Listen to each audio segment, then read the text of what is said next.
Hey everyone, this is Gaurav here and welcome back to the channel। कैसे आप सभी? उम्मीद है काफी अच्छे होंगे। तो इस वीडियो में हम लोग बात करेंगे क्लास 11 का चैप्टर नंबर 7 बीएसटी, जिसका नाम है सोर्सेस ऑफ बिजनेस फाइनेंस। काफी दिन से मैसेज क्वेरीज आ रहा था कि सर प्लीज इस चैप्टर को समझा दो, इस चैप्टर में काफी प्रॉब्लम हो रहा है। तो चलिए जल्दी जल्दी देखते हैं कि इस चैप्टर में क्या क्या है और क्या क्या टॉपिक्स कवर किए गए हैं। Let's begin.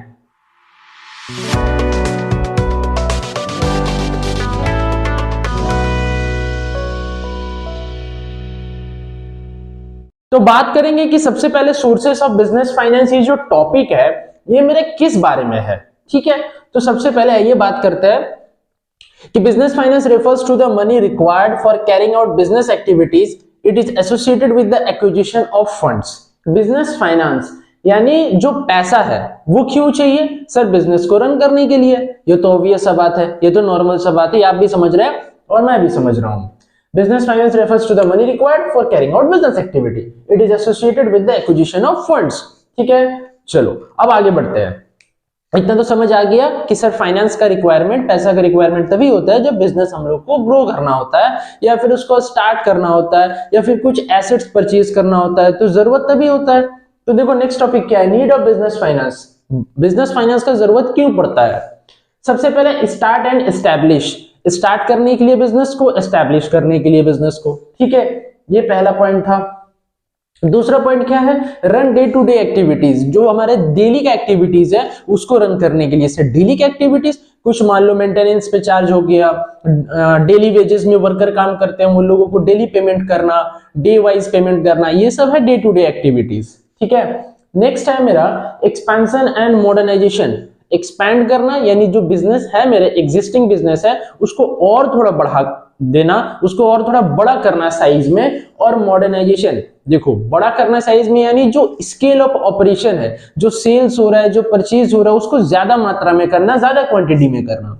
मॉडर्नाइजेशन का मतलब हो रहा है, देखो दिन प्रतिदिन क्या हो रहा है कि हम लोग मॉडर्न टेक्निक्स की तरफ क्या ज्यादा अट्रैक्ट होते चले जा रहे हैं, और विदाउट मॉडर्न टेक्निक्स आप क्या कॉम्पीट नहीं कर सकते हैं बाकी सारे इंडस्ट्री के साथ, बाकी सारे बिजनेस के साथ। तो कंपटीशन के लिए आपको मॉडर्नाइजेशन इंपॉर्टेंट है एक्सपेंशन के साथ। ठीक है, क्योंकि आप अपना बिजनेस को ग्रो कर रहे हैं विदाउट एनी मॉडर्न टेक्निक्स। आप मॉडर्न टेक्निक्स का इस्तेमाल ही नहीं कर रहे तो फिर वो आपका फायदा नहीं देगा, वो प्रॉफिट नहीं देगा लॉन्ग टर्म में। शॉर्ट टर्म के लिए तो सही है बट लॉन्ग टर्म के लिए सही नहीं है, क्योंकि बिजनेस को जब भी हम स्टैब्लिश करते हैं और स्टार्ट करते हैं तो एक लॉन्ग टर्म ऑफ व्यू लेकर के स्टार्ट करते हैं कि मेरा लॉन्ग टर्म में बिजनेस चलेगा। ठीक है, आगे देखो परचेज एसेट्स। एसेट्स को परचेज करना है इधर टेंजिबल और इनटेंजिबल। टेंजिबल में क्या क्या मशीनरी ये सब आ जाएगा, और इनटेंजिबल में मेरा गुडविल वगैरह, पेटेंट, ट्रेडमार्क्स ये सब आ जाएगा। तो दोनों में से कोई भी एसेट्स को हम परचेज करेंगे। समझ गए ना बात को यहाँ पे? ठीक है, कोई दिक्कत कोई परेशानी नहीं है। आगे आ जाओ, classification of sources of funds. जो सोर्सेस ऑफ फंड्स है उसको किस तरह से बांटा गया है, अब इसके बारे में बात करेंगे। सबसे पहला आ गया मेरा पीरियड बेसिस, कि पीरियड बेसिस में कैसे करके बांटा गया है। एक तो चीज समझ रहा है कि सर पीरियड है यानी टाइम पीरियड के बारे में बात किया गया है, टाइम पीरियड के अकॉर्डिंग इसको बांटा जाएगा। तो सबसे पहला क्या है? Long term. लॉन्ग टर्म में क्या होता है कि 5 ईयर से जो एक्सीड कर जाता है यानी 5 साल से ज्यादा का जो लोन होता है वो मेरा किस पे आता है? Long term sources of business finance. समझ गए बात को? नेक्स्ट है मेरा medium term sources. Medium term sources क्या होता है कि 5 साल से कम, 5 साल से कम, ये क्या बोले? एक्सीडिंग 5 ईयर्स, 5 ईयर एक्सीड कर जाएगा। मीडियम टर्म में क्या होता है कि 1 साल से ज्यादा, 5 साल से कम। समझ गए बात को? फिर से दोहराओ, क्या बोले? Long term sources of business finance यानी 5 ईयर्स से एक्सीड कर जाएगा। ठीक है, medium terms of sources finance में more than 1 year but less than 5 years. समझ गए बात को? और शॉर्ट टर्म में क्या हो जाएगा?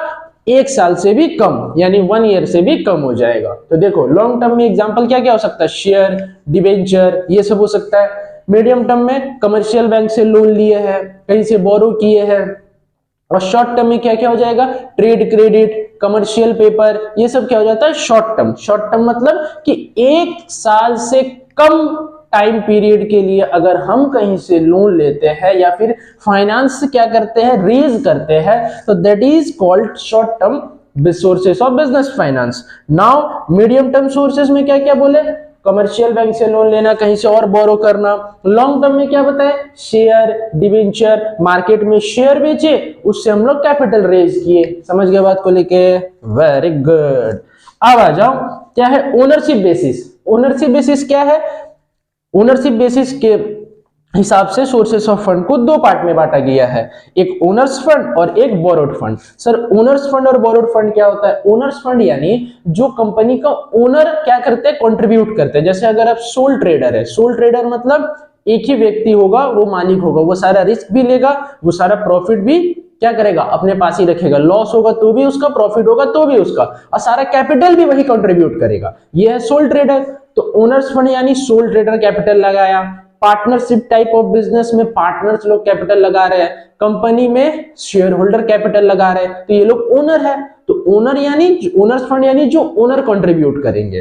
नेक्स्ट है बोरोड फंड। बोरोड फंड यानी जो हम लोग बाहर से क्या फाइनेंस रेज करके लाएंगे। समझ गए बात को, ठीक है। बोरोड फंड में क्या, जो बाहर से रेज करके लाएंगे, loan from commercial bank, debenture, ये सब।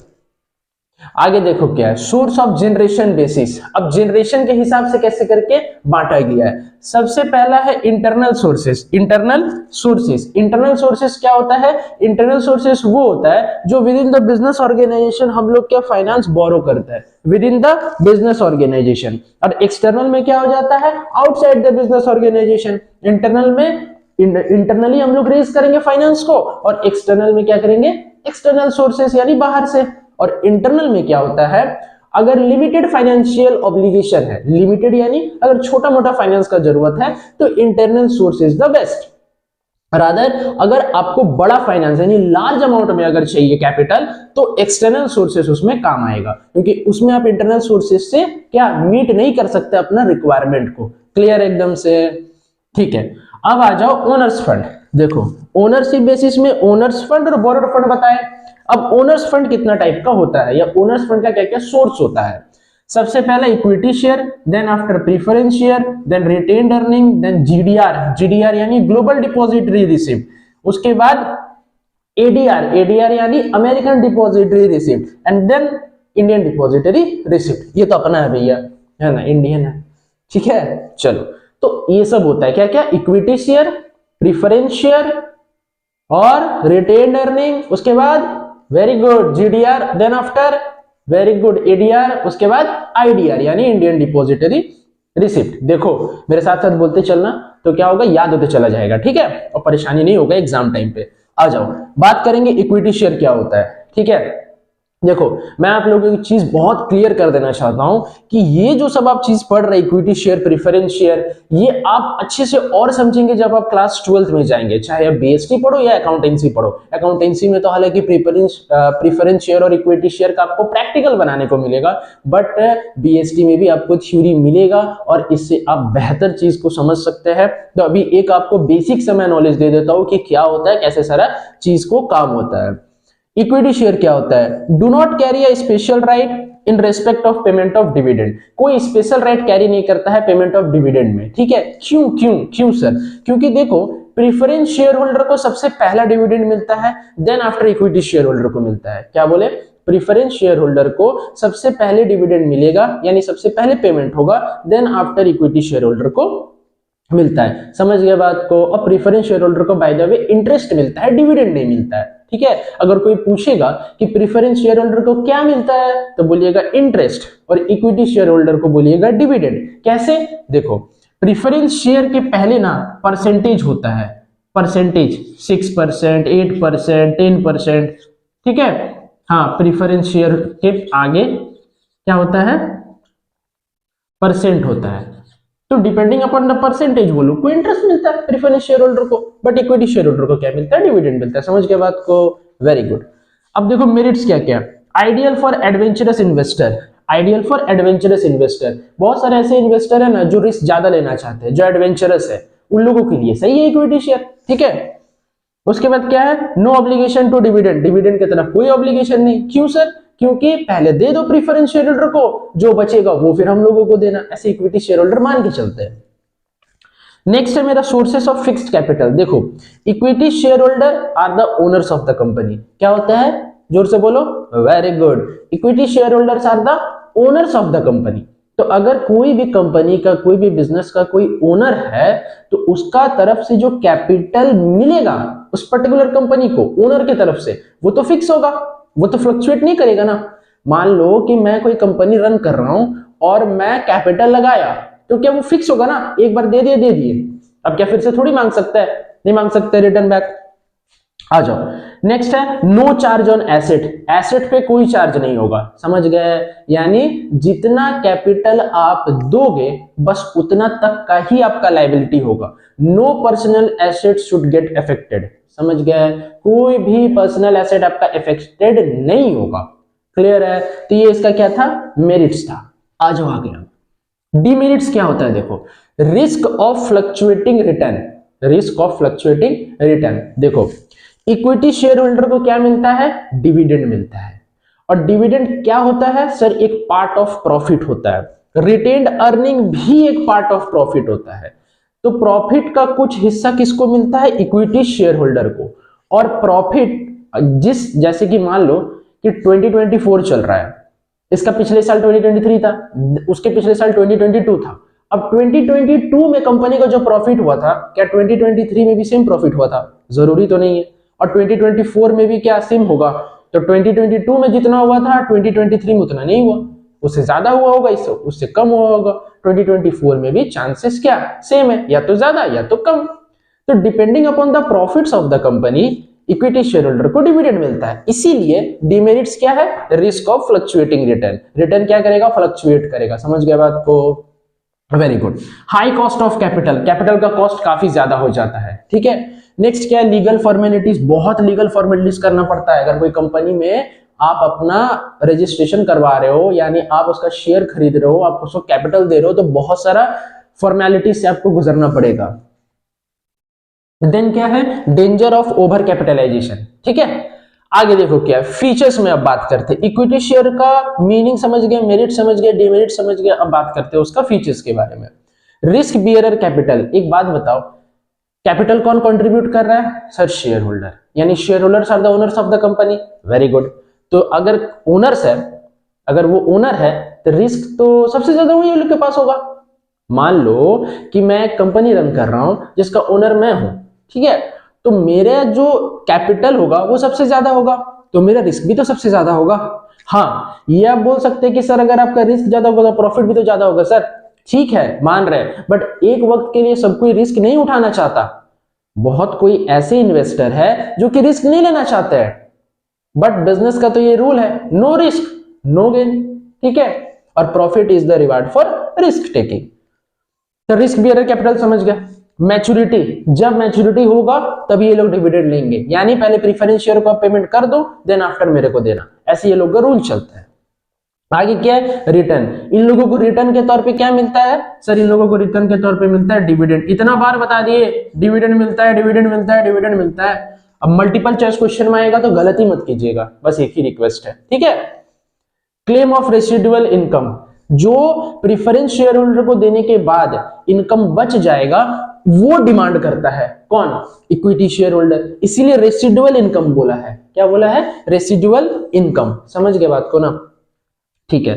वोटिंग राइट्स, वोटिंग राइट्स क्या होता है, इक्विटी शेयर होल्डर को वोटिंग राइट्स एंजॉय करता है, यानी they can take part in the management decision, they can take part in the management decision. Management का जो डिसीजन होगा उसमें ये लोग हिस्सा ले सकते हैं। Why sir, because they are the owners of the company, equity share holders are the owners of the company, इसीलिए ओनर तो रहेगा ही डिसीजन में, ओनर तो रहेगा ही डिसीजन मेकिंग में। आ जाओ, लिमिटेड लायबिलिटी, अभी कुछ देर पहले ही बताया, क्या sir, no charge on asset. इसका पर्सनल एसेट पे कोई कलिश नहीं होगा, कोई फिक्स्ड नहीं होगा कोई भी पर्सनल एसेट। तो लिमिटेड लायबिलिटी यानी आपका लायबिलिटी लिमिटेड है, सीमित है, वहीं तक जितना तक आप कैपिटल कंट्रीब्यूट किए हैं उस पर्टिकुलर कंपनी में, बस वहीं तक आपका लायबिलिटी सीमित रहेगा। ऐसा नहीं कि आपका जो पर्सनल एसेट है वो अफेक्टेड हो जाएगा। समझ गए, क्योंकि मेरिट्स में ये बात क्लियर हो चुका है कि नो चार्ज ऑन एसेट्स। समझ गए। अब बात करेंगे हम लोग किसके बारे में, प्रीफरेंस शेयर के बारे में। तो अब बात करते हैं, चलो किसके बारे में, प्रीफरेंस शेयर के बारे में। इक्विटी शेयर का मैंने फीचर्स हो गया और मेरिट्स समझा दिया और डिमेरिट्स समझा दिया। तो अब बारी है किसका, प्रीफरेंस शेयर का।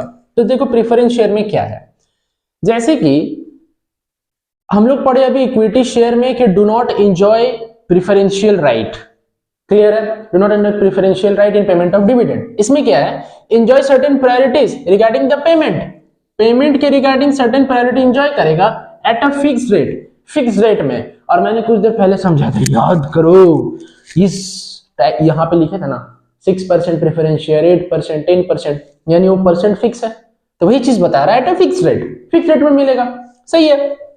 फीचर्स क्या है, फिक्स रेट ऑफ रिटर्न, ओहो पहले ही चीज आ गया, क्या क्या, fix rate of return. Sir जो प्रेफरेंस शेयर होता है ना, तो उसमें क्या मिलता है, फिक्स रेट ऑफ डिविडेंड, समझ गया ना बात को, बताना मत किसी को, ठीक है, तो इंटरेस्ट मिलता है, ठीक है, आ जाओ, फिक्स रेट में मिलता है, फ्लक्चुएटिंग रेट में तो नहीं मिलता है, जो फिक्स रेट है उसी के अनुसार आपको मिलेगा, ठीक है sir. Repayment of capital, capital का रीपेमेंट भी हो सकता है। नो वोटिंग राइट्स, कोई वोटिंग राइट्स नहीं है, जैसे कि इक्विटी शेयर होल्डर मैनेजमेंट का डिसीजन में हिस्सा लेता था, वैसे ही प्रेफरेंस शेयर होल्डर नहीं लेगा। क्यों नहीं लेगा, क्योंकि इन लोगों को क्या मिलता है, इंटरेस्ट मिलता है। नो वोटिंग राइट्स, समझ गए बात को। आगे क्या है, नो चार्ज ऑन एसेट, ठीक है, जैसे कि इक्विटी शेयर होल्डर में बताया गया था कि उसमें कोई चार्ज नहीं किया जाता है एसेट पे, ठीक उसी प्रकार प्रेफरेंस शेयर का भी एसेट पे कोई चार्ज नहीं किया जाता है, स्वाहा, समझ गए ना बात को। तो इसमें भी सेम कहानी है कि कोई भी एसेट आपका इफेक्टेड नहीं होगा in order to raise capital with the help of preference share. तो जो प्रेफरेंस शेयर इशू करके कैपिटल रेज होगा उसको हम लोग क्या बोलेंगे, preference share capital, preference share what, capital. और जो इक्विटी शेयर से होगा उसको हम लोग बोलेंगे क्या, इक्विटी शेयर कैपिटल, समझ गया बात को, वेरी गुड, होशियार है सब कोई। आ जाओ, मेरिट्स क्या क्या है, देखो मेरिट्स है रीजनेबल सेफ्टी ऑफ रिटर्न, जो सेफ्टी जो रिटर्न होगा ना वो सेफ होगा, यानी सर फिक्स होगा, कोई फ्लक्चुएशन है नहीं सर, जो रेट है उसी के हिसाब से होगा, तो safe return. No interference in management, इसका प्रेफरेंस शेयर होल्डर का मैनेजमेंट का कोई भी इंटरफेयर नहीं करेगा, प्रेफरेंस शेयर होल्डर मैनेजमेंट में कोई भी इंटरफेयर नहीं करेगा। व्हाई सर, क्यों क्यों नहीं करेगा, बिकॉज नो वोटिंग राइट्स, उन लोगों के पास कोई राइट्स ही नहीं है मैनेजमेंट का डिसीजन में हिस्सा लेने का, पार्टिसिपेट करने का। Trading on equity, repayment of principal amount, principal amount repayable होगा। डिमेरिट्स क्या, लिमिटेड अपील, सर कोई चार्ज नहीं होता है, लायबिलिटी लिमिटेड होता है, अपील भी लिमिटेड होगा, कुछ करेगा भी डिमांड कंपनी से वो भी लिमिटेड करेगा, ठीक है, अपने कैपिटल के हिसाब से सोच करके। नेक्स्ट है मेरा dilute claim of equity share holder, जो क्लेम है इक्विटी शेयर होल्डर का वो डाइल्यूट हो जाएगा, समझ गया ना बात को। क्यों, क्योंकि इक्विटी शेयर होल्डर को बाद में पेमेंट मिलता है after getting payment of preference share holder. आगे क्या, अनरिलायबल एंड लो रिटर्न, ठीक है, कभी कभी ऐसा भी होता है कि रिटर्न लो हो जाता है, अनरिलायबल हो जाता है। नेक्स्ट क्या है, नो टैक्स बेनिफिट, बेनिफिट कुछ नहीं मिलता है टैक्स के हिसाब से। अच्छा एक बात बताओ, टैक्स क्या होता है, what do mean by tax. देखो टैक्स जो है वो एक कंपलसरी पेमेंट होता है जो कि हाउस होल्ड गवर्नमेंट को करता है, यानी हम लोग गवर्नमेंट को करते हैं without expecting anything in return, ये मानते हुए कि गवर्नमेंट की तरफ से कोई हम लोग को रिटर्न नहीं मिलेगा। एक बात बताओ, आप इनकम टैक्स पे करते हो, आप नहीं करते, आपके पेरेंट्स करते होंगे, ठीक है, तो इनकम टैक्स पे करते हो तो उधर से कुछ रिटर्न आता है क्या, गवर्नमेंट की तरफ से कुछ रिटर्न नहीं, आप इधर से वन वे प्रोसेस है, आप बस इधर से ही दोगे, उधर से कुछ नहीं आता, इसीलिए वहां पे लिखा जाता है without expecting anything in return. समझ गए ना बात को लेकर के, वेरी गुड, वाह शाबाश बेटा। आ जाओ यहाँ पे रिटेन्ड अर्निंग क्या है, देखो retained earning part of profit, मैंने बताया था कुछ देर पहले ही कि एक प्रॉफिट का पार्ट है which is kept at reserve for use in future, जो कि रिजर्व करके रखा जाता है, जो कि क्या करके रखा जाता है, रिजर्व करके, ताकि फ्यूचर में कुछ अगर प्रॉब्लम आ जाए तो उस पैसा से, उस मनी से, उस फाइनेंस से हम उस प्रॉब्लम को टैकल कर सके। क्लियर है, ठीक है। आज मेरिट्स क्या है, डिपेंडेबल सोर्स, ये सोर्स डिपेंड करता है किस पे sir, profits of the company पे, वेरी गुड। इकोनॉमिकल है, सस्ता है सर, ठीक है, कोई दिक्कत नहीं है, आराम से आप इसको क्या बियर कर सकते हैं। मोर फ्रीडम, फ्रीडम है सर, कोई भी इक्विटी शेयर होल्डर कितने भी कमाए प्रॉफिट का वो हिस्सा रखना ही पड़ेगा, ठीक है, वो फ्रीडम आराम से अपना काम करता जाता है। रिटेन अर्निंग, जब जरूरत हो भैया हमको लो, मस्त हम अपना क्या अब आपको हेल्प करेंगे, उस पर कोई टेंशन का बात नहीं है, समझ गया ना बात को, ठीक है। तो मोर फ्रीडम भी हो गया। उसके बाद क्या, एबिलिटी टू एब्जॉर्ब शॉक्स, है ना, जो शॉक होता है, इलेक्ट्रिक शॉक नहीं, हाँ बिजनेस का शॉक, कभी प्रॉफिट कभी लॉस, कभी प्रॉफिट कभी लॉस। तो रिटेन्ड अर्निंग से ये वाला जो शॉक होता है बिजनेस का, उसको हम लोग मैनेज कर सकते हैं। क्यों सर? क्योंकि सर कभी लॉस कभी प्रॉफिट तो एक प्रकार का सर प्रॉब्लम है, और सर प्रॉब्लम को मैनेज करने के लिए, टैकल करने के लिए रिटेन्ड अर्निंग का क्या व्यवस्था किया जाता है। रिटेन्ड अर्निंग क्यों किया जाता है? क्योंकि सर ये प्रॉफिट का रिजर्व होता है, प्रॉफिट का कुछ हिस्सा हम लोग रिजर्व करके रखते हैं ताकि कोई भी प्रॉब्लम है बिजनेस को उससे हम लोग हैंडल कर सके। तो sir ability to absorb shocks ये तो समझ आ गया। नेक्स्ट क्या? Enhance market value of share. इससे क्या होता है कि जो जो शेयर का जो शेयर है, प्रेफरेंस शेयर, इक्विटी शेयर, ठीक है, उसका जो मार्केट शेयर है, मार्केट वैल्यू है, उसको हम लोग इनहेंस कर सकेंगे, बढ़ा सकेंगे और बेहतर कर सकेंगे in order to raise more capital. आगे क्या है? Stability of dividend. सर जो डिविडेंड मिलेगा ना वो स्टेबल होगा। स्टेबल का मतलब कांस्टेंट, समझ गया ना बात को? हाँ, इसीलिए स्टेबल रेट ऑफ डिविडेंड मिलेगा इक्विटी शेयर होल्डर को, है ना। जो प्रॉफिट है उसको हम लोग क्या करते हैं? रिजर्व करते हैं। और एक बात आ रहा है यहाँ पे इक्विटी शेयर होल्डर्स का, समझो बात को लेके। जो प्रॉफिट है उसको हम लोग रिजर्व करते हैं, और यहाँ पे बात आ रहा है इक्विटी शेयर होल्डर का, इस चीज को लेके समझा रहा है, स्टेबिलिटी ऑफ डिविडेंड। मान लो कि कोई साल ऐसा हुआ कि जिसमें प्रॉफिट का जो परसेंट है वो काफी कम है, प्रॉफिट का परसेंटेज काफी कम है, बट सर एक बात समझने वाला है कि इक्विटी शेयर होल्डर का अपना कैपिटल दिया होगा, तो कैपिटल दिया होगा तो वो प्रॉफिट भी डिमांड करेगा, तो कहां से देंगे सर? प्रॉफिट तो कम है इस साल का, तो वही प्रॉफिट का रिजर्व जो हम लोग करके रखे थे उसमें से इक्विटी शेयर होल्डर को डिविडेंड पेमेंट करेंगे। क्योंकि इक्विटी शेयर होल्डर दो झाप नहीं ना खाएगा, एक झाप तो खा रहा है कि प्रेफरेंस शेयर होल्डर को देने के बाद उसको मिल रहा है, और सेकंड झाप भी खाएगा कि कम मिले, ऐसा थोड़ी होगा, नहीं ना। तो क्या करेगा? जो प्रॉफिट का रिजर्व है, जो प्रॉफिट का हिस्सा है जिसको हम लोग बचा के रखे थे, ये सोच करके कि फ्यूचर में अगर कोई प्रॉब्लम आता है तो उससे हैंडल करेंगे, उस पैसा से हम लोग इक्विटी शेयर होल्डर को डिविडेंड देंगे। समझ गया ना बात को? समझ गए। डिमेरिट्स क्या है देखो, डिससेटिस्फेक्शन अमंग शेयर होल्डर, जो शेयर होल्डर के बीच में है ना वो डिससेटिस्फाई हो जाएगा। क्यों सर? देखो प्रॉफिट को हम लोग रिजर्व करते चले जाएंगे तो रेट ऑफ डिविडेंड कम होता चला जाएगा, पॉइंट है कि नहीं।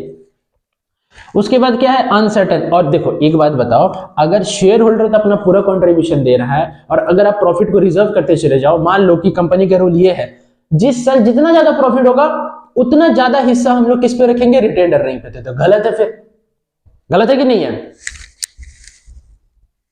गलत है, तो ये करना उचित नहीं है, तो ये क्या हो जाएगा? इसका डिमेरिट्स हो जाएगा। समझ गए ना बात को? आगे क्या है देखो, अनसर्टेनिटी। अनसर्टेन है, कभी सर प्रॉफिट हो सकता है, कभी लॉस हो सकता है, तो क्या लॉस को भी सर रिजर्व करके रखेंगे? नहीं नहीं नहीं, अनसर्टेन है, ठीक है, कुछ भी हो सकता है। आगे क्या है देखो, डेंजर ऑफ ओवर कैपिटलाइजेशन। जो ओवर कैपिटलाइजेशन है उसका डेंजर, उसका खतरा है भैया, ठीक है। कैपिटलाइज ओवर हो जाएगा, कैपिटलाइजेशन ओवर हो जाएगा तो क्या एडवर्स इफेक्ट दिखाने लगेगा कंपनी में, समझ गया ना। तो ये सब क्या था?